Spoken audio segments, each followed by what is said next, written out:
Assalamualaikum warahmatullahi wabarakatuh, Abang Ahir Syaroni. Waalaikumsalam warahmatullahi wabarakatuh, Wah, Bang ya. sehat Abang, sehat. Kabar? Apa kabar Abang? Alhamdulillah baik, Bang. Baik, alhamdulillah. Bagaimana kabarnya Bang Taufan Sudirjo, Bang? Ini sudah lama ini tidak, apa namanya, ketemu.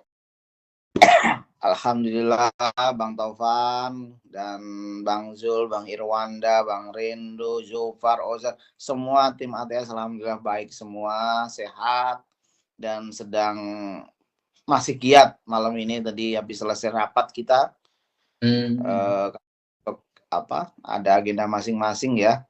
iya, Istirahat begitu ya, Senin mmm, kita harus selesaikan kerjaan gitu mhm. untuk besok saya ada tugas ke Surabaya begitu, jadi Wow. selesaikan sampai malam ini. Oh, besok mau ke Surabaya, Bang? Iya, besok ke Surabaya saya sampai hari Rabu, ada kerjaan di sana. Luar biasa. Abang, ya semoga sehat selalu nih, Bang Taufan, Bang Ahid, dan seluruh tim ATS Law Firm ya, Bang, ya. Karena memang, tanpa ATS Law Firm ini kasus Subang kemana nih arahnya, kan kita nggak tahu nih. Nah, baik, terkait kasus Subang, Bang, bahwa tadi saya, apa ya, mendengarkan ada sebuah konferensi pers dan bahkan itu live dan juga kemudian mengundang beberapa pers daripada TV One salah satunya, yang saya tahu TV One itu dari mic-nya ya, karena ada tulisan TV One-nya itu ya, Bang, ya. Nah, Ya, yang dibicarakan oleh PH-nya Pak Yosep itu, yaitu kan Ibu Sylvia kan namanya. Nah, beberapa pertanyaan, pernyataan oleh beliau di dalam, apa namanya, rangkuman percakapan demi percakapan seluruh live itu adalah dan ini saya juga minta pendapat, Abang karena memang ini ada kaitannya juga dengan klien Abang, Saudara Muhammad Ramdhanu dan fakta persidangan sekaligus adalah terkait penanganan kasus Subang ini, baik penyelidikan, penyidikan, bahkan sampai dalam persidangan. Pertama, Bang, beliau mengatakan Ibu Sylvia ini adalah selalu, memandang daripada pasal 185 ayat 2 itu, yaitu nus testis itu ya, Bang, ya, bahwa satu saksi adalah bukan saksi atau bukan alat bukti barangkali ya. Kalau memang dikatakan bukan saksi berarti bukan alat bukti. Nah, sekali lagi bahwa beliau masih memandang bahwa, apa namanya, di dalam persidangan itu masih dikatakan satu saksi, yaitu saksi Danu saja. Padahal misalkan ada beberapa saksi yang melihat saat itu. Apakah yang dimaksud, beliau ini adalah satu saksi itu adalah orang yang melihat, eksekusinya atau bagaimana? Nah, terkait hal ini bagaimana pendapat, Bang Ahid? Dipersilakan, Bang. baik, terima kasih Bang Yahya. Ya, Ya, kami melihatnya begini bahwa memang ini bagian dinamika ya, yang harus disikapi dengan arif bijak begitu ya, karena memang kami juga memahami penuhnya bagaimana seorang advokat itu mempertahankan bela kliennya itu seperti apa begitu, dan kami pun tidak tidak apa namanya tidak ambil pusing atau tidak no worry lah, tidak khawatir dengan hal tersebut, karena itu cara yang memang ditempuh dan pemahaman yang memang dimiliki oleh Bu Sylvia selalu kuasa hukum dari Yosep, Mimin, Abi dan Arigi begitu ya. Nah, ya, terkait statement satu saksi bukan saksi, itu betul bahwa memang unus testis nullus testis. Satu saksi itu bukan saksi dalam hukum pidana begitu ya. Tapi perlu dicatat, dilihat dan dipahami bahwa eh, pasal tersebut itu memang hal yang memang terkait dengan saksi ini harus dipahami secara komprehensif ya, secara menyeluruh begitu ya. Nah, kalau kita lihat fakta yang terjadi di persidangan itu kan sangat jelas sekali.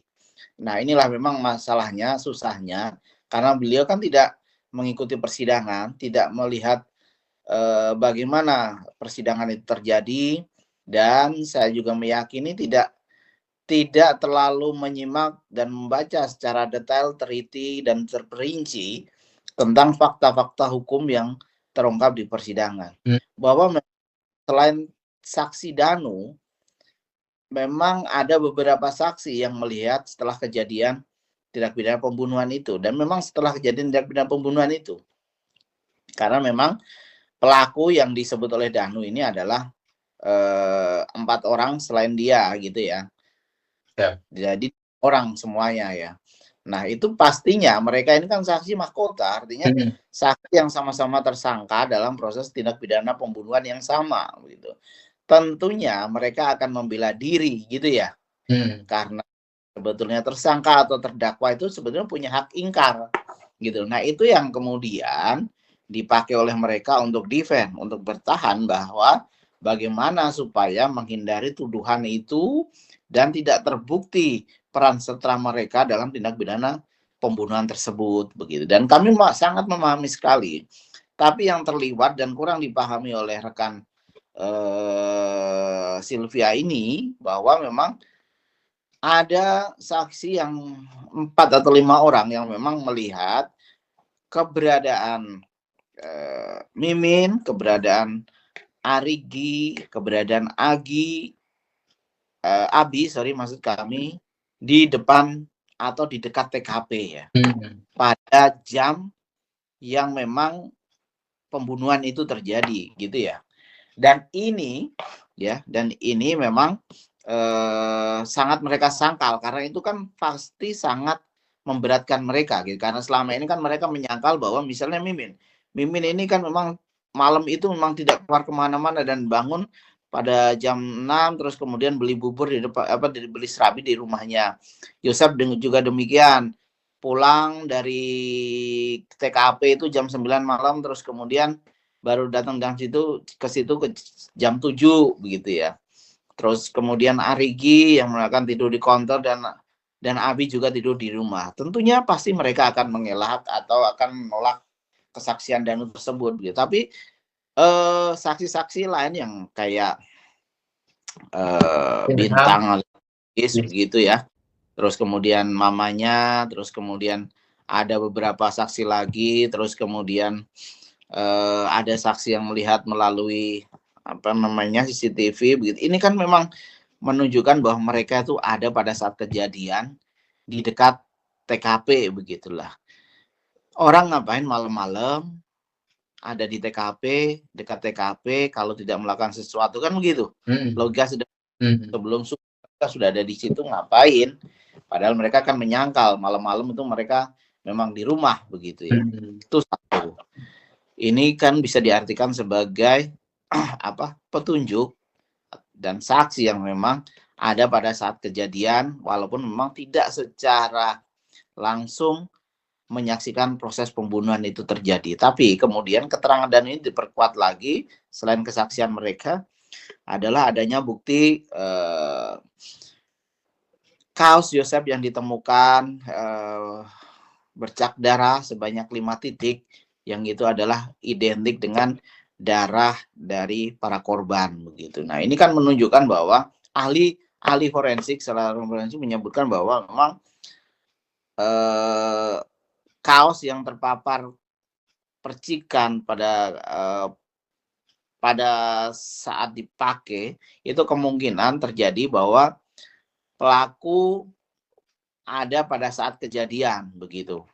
Nah, ini yang kemudian menjadi pertimbangan hakim gitu ya untuk menentukan memang bersalah atau tidaknya si Yosep di situ dan peran ketiga tersangka di situ. Karena memang di proses prarekonstruksi maupun rekonstruksi jelas digambarkan secara gamblang, disesuaikan dengan fakta dan data yang ada, alur tindak pidana pembunuhan itu terjadi seperti apa, dan memang di situ ada peran dari Yosep, Abi, Mimin, dan Arigi begitu. Kalau kami meyakini bahwa itu sudah tepat sesuai dengan prosedur, tidak ada sangkalan yang ada di situ dan sudah terbukti dan semua pihak di situ diberikan waktu serta kesempatan yang sama untuk bagaimana misalnya jaksa penuntut umum, penasihat hukum, dan hakim dalam bertarung mempertahankan argumentasi dalam mencari kebenaran material yang terjadi di proses persidangan tersebut, gitu kan? Baik, yang saya tangkap bahwa memang, jam-jam pagi hari itu antara jam 5 sampai sebelum jam 7 misalkan Ilham melihat, apa namanya, di bawah pohon jambe, TKP sampingnya, kemudian ada kalau nggak salah Wawan di SD Sawo telepon marah-marah, semua itu di bawah jam 7 semuanya, dan bahkan, Wegis, Bintang, dan ibunya. Terus, barangkali Angger dan ibunya barangkali CCTV-nya walaupun tidak ada, tetapi ada juga Dodo, supir angkot yang melihat itu adalah, Abi dan lain sebagainya. Itu adalah yang saya tangkap di dalam fakta persidangan, Bang. Nah, selanjutnya, Bang, bahwa ada bahasa memang yang telah dilontarkan oleh Ibu Sylvia itu terkait dengan jaksa dan hakim. Bahkan ini, luar biasa perkataannya, jaksa maupun hakim di dalam persidangan itu diragukan keilmuannya. Dan bahkan, eee, banyak sekali menemukan kejanggalan dan menemukan rekayasa-rekayasa hukum itu, Bang. Bagaimana pendapatnya nih, Bang? Iya, ini yang saya bilang bahwa kita boleh yakin tapi jangan sampai sombong, kan begitu. Iya. Kita yakin dengan argumentasi kita tapi jangan boleh sombong.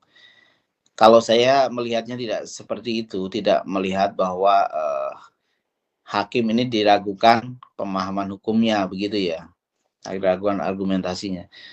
Hakim ini kan orang yang sudah memahami ilmu hukum, sudah magister hukum, terus kemudian sudah berpraktek sekian tahun, dan dia juga menjabat sebagai kepala pengadilan negeri gitu. Artinya kan track recordnya, dedikasinya, serta pemahaman hukumnya itu kan menurut saya sudah tidak diragukan lagi, begitu kan. Jadi kalau dibilang hakim tidak memahami atau salah gitu, saya sangat tidak sepakat sekali gitu, karena yaitu tadi fakta yang terbukti persidangan memang demikian, bahwa Yosef, Abi, Arigi, dan Mimin adalah sebagai pelaku gitu. Kalau saya menjalani proses persidangan dalam proses penemuan kebenaran material dalam kasus pembunuhan Subang, saya merasakan bahwa hakim ini cukup fair sekali dalam memberikan dan mengadili, memberikan waktu terhadap para pihak dalam bertanya serta menggali secara lebih jauh, detail, terperinci, itu yang dilakukan hakim. Misalnya begini, kita sampaikan tentang pertanyaan sesuatu. Ketika jaksa menggali pertanyaan tentang saksi kepada saksi tentang suatu peristiwa begitu, itu kemudian kami juga menanyakan kepada saksi tentang peristiwa gitu ya. Hakim kemudian pada saat kita bertanya, baik jaksa maupun kami selaku kuasa hukum bertanya, itu kalau ada yang kurang jelas itu akan diperjelas, dikejar oleh hakim sampai jelas keterangan saksi tersebut begitu.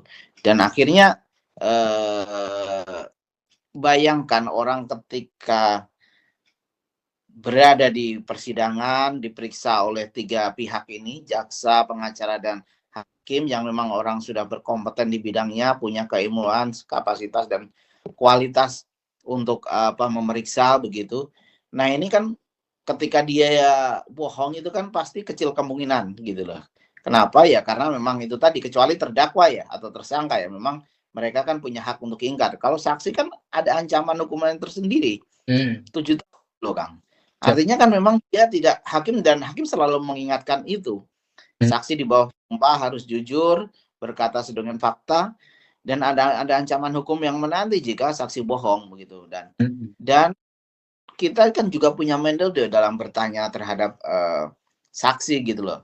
Bagaimana mengkorek, bagaimana mengkonstruksikan hukum, bagaimana kemudian memeriksa apakah saksi ini berbohong atau tidak begitu. Jadi menurut kami sudah sangat fair sekali, dan hakim sangat memberikan ruang kepada kami sebagai kuasa hukum maupun jaksa untuk masing-masing pihak mengungkap kebenaran ini secara menyeluruh begitu. Dan hakim saya yakin sangat memahami sekali ilmu hukum dan memahami sekali tentang permasalahan kasus pembunuhan Subang ini, begitu Kang.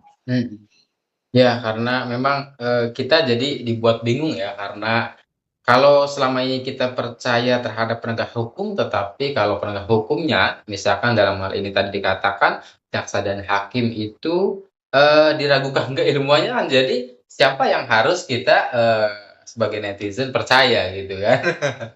Iya, makanya itu maksud saya, boleh kita punya pendapat, tapi jangan sampai pendapat kita itu akhirnya membuat kita sombong dan seolah-olah kita yang paling benar dan kita yang paling pintar begitu. Itu nggak boleh begitu kan. Kalau menurut saya sih begitu. Siap, Bang. Selanjutnya, Bang, ini terkait juga klien Abang ya, Saudara Ramdhanu itu jadi, Ibu Sylvia ini mengatakan ada sebuah keanehan dalam LPSK katanya kan, kok bisa Danu ini diterima sebagai JC? Bahkan saya mempertanyakan kredibilitas daripada LPSK katanya Bang, gitu. Gimana Bang? Luar biasa ini memang semua dipertanyakan. Jadi semua seolah-olah salah dan paling betul beliau sendiri. Nah, ini yang repot Kang. Maksud saya kita harus belajar mengkoreksi gitu ya. Tapi jangan kemudian merasa kita paling benar. Nah, itu yang menurut kami tidak tepat gitu ya. Jadi proses Danu mendapatkan status JC itu proses yang panjang Kang. LPSK ini lembaga yang memang dibentuk untuk menjaga dan melindungi hak-hak seseorang ya, terkait dengan tindak pidana ya, terutama sebagai pelapor, sebagai saksi dan korban begitu. Jadi LPSK ini lembaga yang punya kredibilitas yang memang secara undang-undang itu memang dia diatur secara khusus dalam undang-undang ya. Jadi pembentukan LPSK ini oleh undang-undang, bukan peraturan menteri, bukan keputusan Kapolri, atau bukan keputusan presiden. Jadi undang-undang langsung nih, tingkatan tinggi dalam tataran peraturan hukum gitu Kang ya. Jadi itulah vitalnya, fungsi vitalnya dari LPSK gitu, untuk melindungi hak-hak dari saksi, korban, maupun pihak-pihak terkait begitu. Nah, menyambung tadi bahwa kredibilitas diragukan ya, kalau menurut rekan Sylvia ini, kami sangat meragukan itu, sangat menentang dan menolak statement seperti itu gitu, karena yang tadi kami sampaikan bahwa klien kami ini mendapatkan status JC ini prosesnya panjang dan berliku begitu. 1 bulan lebih setelah kita mengajukan permohonan sebagai JC, ini Danu diperiksa hampir 1 bulan, baik pemeriksaan tentang materi perkara, pemeriksaan tentang peran Danu, pemeriksaan tentang kondisi psikologis Danu, bagaimana karakter Danu ini orang yang pembohong atau tidak, jujur atau tidak, posisinya dalam intimidasi, tertekan atau bagaimana, itu sangat-sangat dipertimbangkan deh. Pemeriksaan ini jangan salah loh, dari kita mengajukan sampai permohonan itu kurang lebih 1 bulan lah Kang, baru Danu kemudian diterima begitu JC. Artinya apa? Artinya ini kan proses panjang sebetulnya. Tidak kita kemudian mengajukan permohonan 3 bulan, tidak seperti itu. Kita melalui beberapa dari penyidikan kita sudah ajukan, LPSK kita ajukan, kejaksaan juga kita ajukan, dan pengadilan pun kita ajukan semua begitu. Jadi memang di proses pemeriksaan itu juga Danu terbukti memang orang yang ikut bagian dalam pembunuhan tersebut, dan dia ikut membongkar secara tuntas dan mengakui kesalahannya gitu ya. Dan JC ini itu adalah hak warga negara, semua warga negara yang diberikan oleh undang-undang ketika dia terkait dengan tindak pidana dan dia mengetahui serta berkeinginan untuk membongkarnya ya. Syaratnya itu tadi, dia mengakui dan dia menyesali tindak pidana yang dia lakukan, dia bukan pelaku utama, terus kemudian dia mau membongkar secara tuntas kasus tersebut begitu, dan dia imbalannya adalah dia mendapatkan perlindungan, pengamanan, dan status JC itu kemudian dapat diperoleh oleh dia begitu. Jadi bukan hal yang mudah dan sederhana Danu ini mendapat status JC ini. Jadi sangat berliku sekali prosesnya. Kita aja balik ke itu bisa 2-3 kali, bisa 3 atau 4 kali untuk berdiskusi secara panjang lebar memaparkan kasus ini, terus kemudian setelah kita paparkan konstruksinya, dasar hukumnya, peran serta Danu ini apa, terus kemudian Danu diperiksa dengan teliti detail oleh ahli ya, ahli psikologi, ahli satu lagi saya lupa namanya. Itu memang dilibatkan dalam proses pemeriksaan Danu untuk mendapatkan hak JC-nya sebelum diberikan gitu Kang. Berarti sangat panjang ya Kang ya, proses untuk menuju JC itu sangat panjang. Panjang. Ya artinya tidak dengan mudahnya, kemudian juga bahwa pelaku dan yang bukan pelaku utama itu mendapatkan JC, tidak dengan mudahnya Bang ya. Betul.